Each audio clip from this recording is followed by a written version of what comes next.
Bizni futbolimiz haqida yillar mobaynida tanqid qilinib kelyapti-da.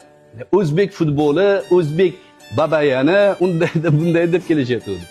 Bitta qahramon chiqdi, o'zbek futbolini dunyoda nomini eslatadigan qilib qo'ydi. Demak, tarbiya qilinish kerak bo'lgan jihat qaysi ekan? Siva. Biz tarbiya qilishimiz kerak bo'lgan o'sha qobiliyat, kasb-hunar. Bitta siz chiqib turib butun millatni oyoqqa ko'tarib yuborishingiz mumkin. Avval aytib kelganmidim shuni? Mana yana shuni isbot. Bitta bola Abduqodir, Alloh umrini uzoq qilsin. Juda axloqli bola. Qiyinchiliklarni boshdan o'tkazgan shu.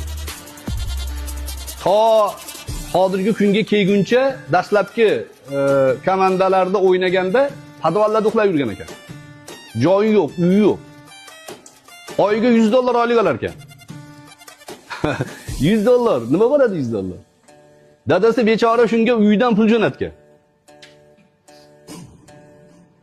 Bu narsalarni nima uchun men aytayapman? Sizga axloq masalasida tarbiya qilishingiz, tajriba qilishingiz, ya'ni shug'ullansangiz erishishingiz mumkin bo'lgan kasb hunarlarni namunasi sifatida aytayapman.